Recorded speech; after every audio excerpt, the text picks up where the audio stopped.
네, 지금부터 코로나19 시대 생활인구 빅데이터 분석을 통한 헌혈 활성화 모델링, 서울시를 중심으로 발표를 시작하겠습니다. 저는 발표를 맡은 황재영입니다. 발표는 다음과 같이 프로젝트의 필요성, 프로젝트의 선행 연구 사례, 프로젝트의 문제와 가설, 프로젝트 설계, 프로젝트 시각화, 결론 및 의의 순으로 진행하겠습니다. 먼저 본 프로젝트를 왜 선정했는지를 살펴보겠습니다. 2020년 1월 20일 이래로 지속적인 신종 코로나 바이러스가 확산되어 가고 있는 상황입니다.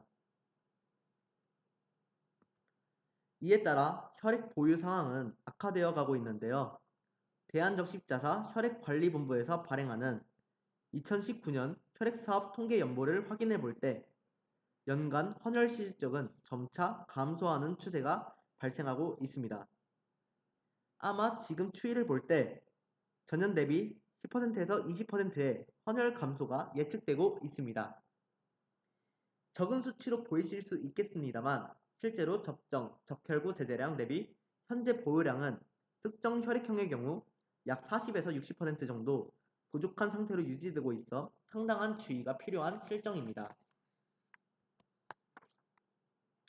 이러한 감소의 원인은 코로나 사태로 인한 유동인구의 감소세가 주 원인으로 확인되고 있습니다. 실제로 국토연구원에서 4월 25일에 발행한 국토 이슈 리포트에서는 유동인구 분석 결과 지역마다 전년 대비 최대 60에서 84%까지 감소한 것으로 나타났습니다. 보건복지부가 선정한 신설 기준에 유동인구가 많은 지역을 중시하는 헌혈의 집은 이에 큰 타격을 받을 수밖에 없는 구조입니다. 기존 헌혈 관련 논문을 살펴보았을 때 헌혈의 집의 위치가 헌혈자의 만족도와 제약에 영향을 미친다는 결과가 있듯이 이제는 어떻게 유동인구 감소세에서 헌혈 수급량을 높일 수 있을지를 살펴보아야 하기에 저희는 본 프로젝트를 선정하였습니다. 그래서 헌혈의 집 입지에 관한 기존 선행 연구를 살펴본 결과 최적의 입지 요건은 크게 5가지로 분류되었습니다. 원내 간호팀으로 운영되는 혈액원내, 지하철역을 중심으로 형성되는 역세권, 일상생활에서 꼭 거쳐야 하는 관공서 권역, 학원, 학교 중심으로 형성되는 학원, 학교권, 마지막으로 대기 및 휴식 시간이 많은 상업지역 번역입니다. 하지만 이러한 입지들은 기본적으로 유동인구가 많은 곳에 분포하고 있기 때문에 결국 기존의 최적 입지라고 판단된 헌혈의 집 입지들은 유동인구에 대한 큰 영향을 받을 수밖에 없는 그런 상황입니다. 그렇다면 어떻게 이렇게 유동인구에 큰 영향을 받는 그런 현 상황을 어떻게 하면 유동인구를 좀 더 최소화할 수 있을지 그 영향을 좀 더 덜 반영할 수 있을지를 고민해 봤습니다. 그러던 중 한 연구 결과에 주목했습니다. 존스 홉킨스대 보건대 교수팀의 연구 결과를 살펴보면 감염병이 퍼졌을 때 인구 밀도가 높은 곳이 낮은 곳보다 훨씬 감염률이 낮았다는 것입니다. 이는 거주지를 토대로 적응 행동 반경으로도 충분히 접근할 수 있는 시설 접근성이 높았기 때문입니다. 반면 자주 이동하는 구역에서는 오히려 감염률이 높았기 때문에 거주 인구 밀도에 따른 고밀도 개발이 여전히 필요하다는 결과였습니다. 저희는 이러한 연구 결과를 토대로 포스트 코로나 시대에 대응하기 위해서는 거주 인구 기반 고밀도 개발을 통해 헌혈 수급량을 높이자는 제안을 하였습니다. 따라서 이를 토대로 선정한 가설은 다음과 같습니다. 물론 유동인구가 있어야 실질적으로 시설로 이동할 수 있지만 여기에 거주인구까지 반영하여 주민들의 편의성을 높인 입지를 고려한다면 거주지 기준 높은 시설 접근성을 토대로 헌혈난에 대한 대응이 가능할 것이라는 가설을 저희는 세워보았습니다. 이를 위한 데이터 선정은 크게 다음과 같은 4가지 카테고리로 나눴습니다. 이는 거주인구, 이동인구, 심리적 안정 및 휴식, 그리고 헌혈의 집입니다. 거주 인구에 대해서는 먼저 서울시 건물군 데이터 중 가장 인구 밀도가 높은 주거시설인 아파트 분포 데이터와 통계지리 정보 서비스에서 제공하는 서울시 집계구별 세대별 가구 원수 데이터를 선정했습니다. 또한 헌혈의 집 운영시간 중 유입되는 이동인구를 파악하기 위해 서울시에서 제공하는 버스 정류장별 승하차 인원수 및 지하철역별 승하차 인원수 시간대별 통계 데이터를 활용했습니다. 나아가 심리적 안정 및 휴식을 느낄 수 있는 곳은 서울 내 주요 공원 데이터와 기존 헌혈의 집이 위치한 곳을 배제하기 위해 헌혈의 집 분포 데이터를 선정했습니다. 먼저 아파트 데이터입니다. 서울시에서 제공하는 가장 최신이었던 2015년 건물군 데이터를 살펴볼 때 다양한 건물군 중 인구 밀도가 가장 높은 주거 형태인 아파트를 선택했습니다. 이에 가장 유용하다고 판단되는 아파트 단지 좌표, 행정구 코드, 행정동 코드, 건물 층수 등의 데이터를 추출했습니다. 이후 행정동 코드를 기준으로 그룹화를 수행하였고 따라서 행정동별 아파트 단지 수를 카운트하였습니다.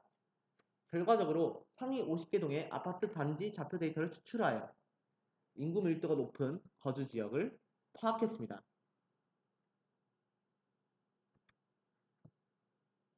이후 16세에서 49세 상위 분포 50곳을 추출했습니다. 16세에서 49세 연령층 분포를 선정한 이유는 3개년간 혈액사업 통계 연보를 살펴볼 때 헌혈자의 90% 이상이 본 연령층에 해당되었기에 가장 유효한 공급자 연령층이라 판단했기 때문입니다. 따라서 통계지리 정보 서비스에서 제공하는 최신 자료인 2019년 집계구별 가구원 연령 데이터 중 16세에서 49세를 도외했습니다. 또한 집계구 코드를 토대로 실제 집계구별 좌표와 매칭시키는 조인을 수행했습니다. 이후 집계구 코드를 행정동 코드로 변환하여 각 동별 16세에서 49세 가구원 수를 추출하여 상위 50개 동 지역을 추출하였습니다. 다음으로 이동인구에 관한 데이터 가공을 살펴보겠습니다. 먼저 버스 정류장의 경우 2020년 2월 시간대별 승하차 데이터와 2020년 3월 버스 정류장 좌표 데이터를 수집했습니다. 이후 헌혈의 집 평균 운영시간인 09시에서 20시에 맞춰 특정 지역에 유입되는 인구만 체크하고자 하차 객수 데이터만 추출했습니다. 결과적으로 하차 객수 상위 50개 버스 정류장 및 좌표를 추출했습니다. 지하철 정류장 하차 객수 상위 50곳 역시 버스 승하차 데이터와 비슷한 방식으로 데이터를 가공하였기에 이에 대한 설명을 생략하겠습니다.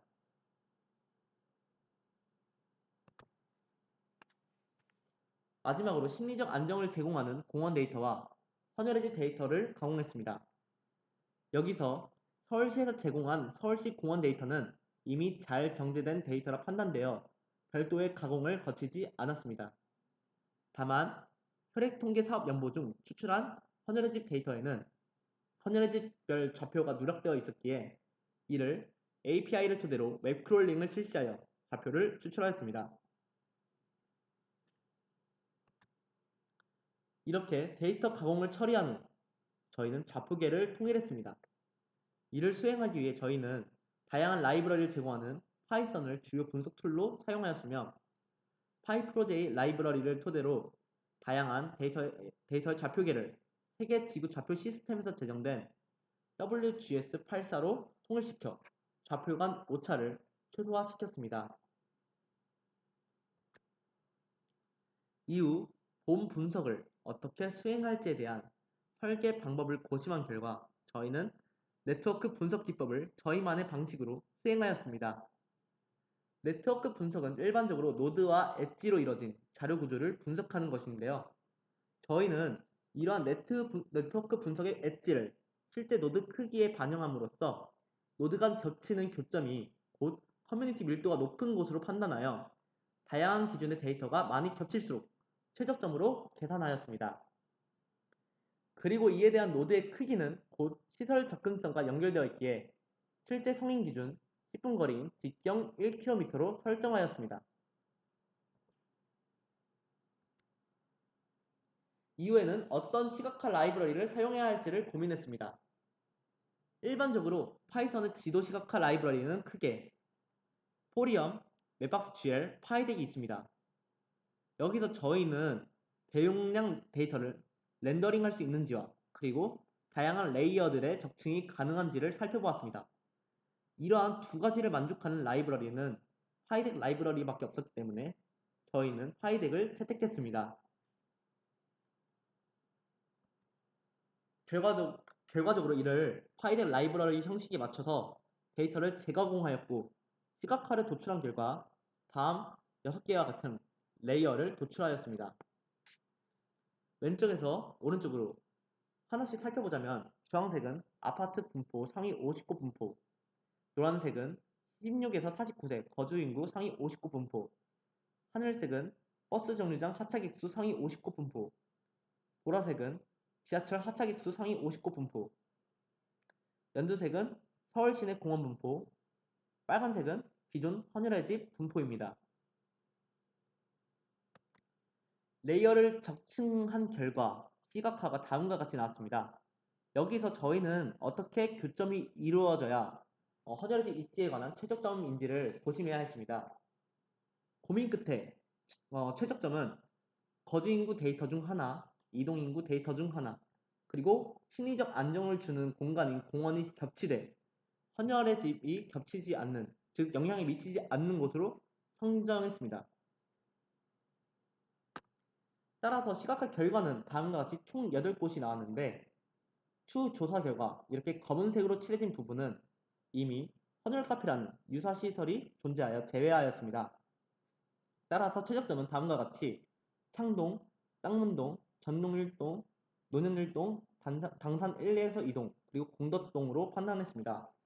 이를 좀 더 살펴보자면 먼저 지도 결과는 다음과 같이 이렇게 시각화가 나왔고요. 그리고 쌍문동과 같은 경우에는 여기 공원도 많고 버스 정류장도 많이 겹치고 그리고 아파트도 많이 겹치는 것을 확인해 봤을 때 적점이라 판단했고 또한 그 옆에 있는 창동 역시 지하철역과 그리고 공원 그리고 아파트가 상당히 많이 겹치기 때문에 이를 선정했습니다. 전동 1동과 같은 경우에도 16에서 49세 연령층이 많고 그리고 지하철 그리고 버스 정류장 등과 같은 하차객 수가 많으며 즉 이동 인구가 많으며 또한 공원 데이터 역시 공원 분포 역시 잘 교점이 이루어져 있기 때문에 선정했습니다.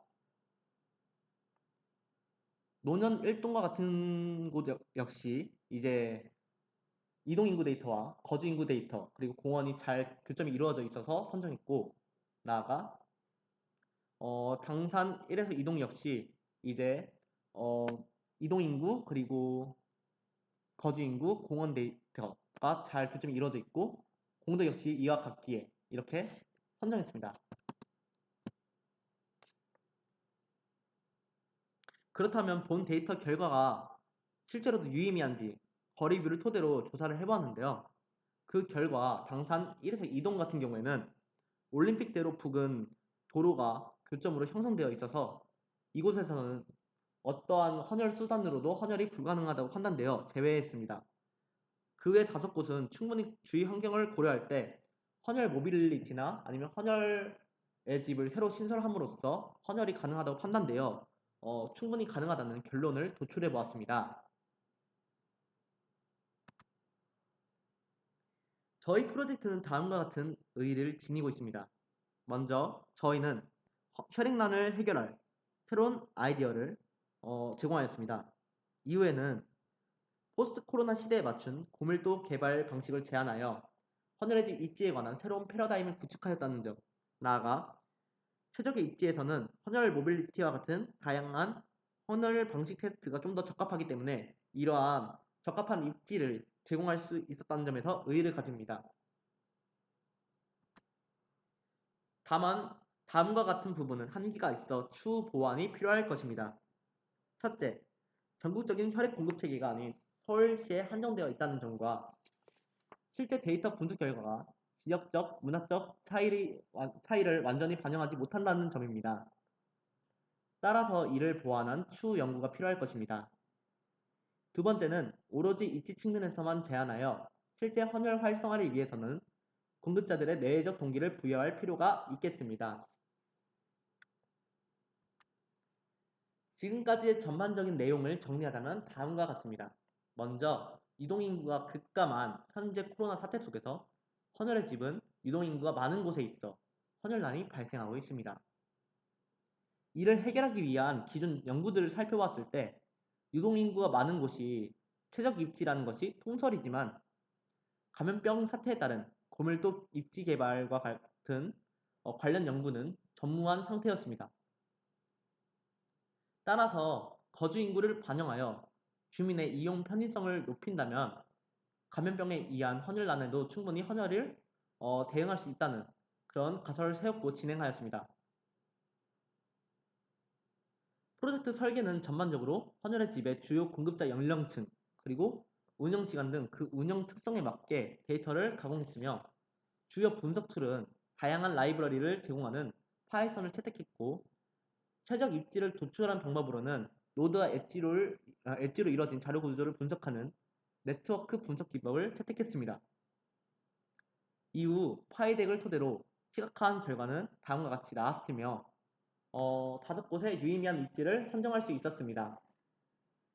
마지막으로 본 연구는 헌혈의 집 신설에 관한 거주 인구 기반 고밀도 개발에 관한 아이디어를 제공했지만 실효성을 거두려면 지역적 문화적 차이를 고려할 필요가 있겠으며 또한 공급자 측면 내적 동기를 활성화하는 방안을 탐색할 필요 역시 있겠습니다. 참고한 문헌은 다음과 같습니다.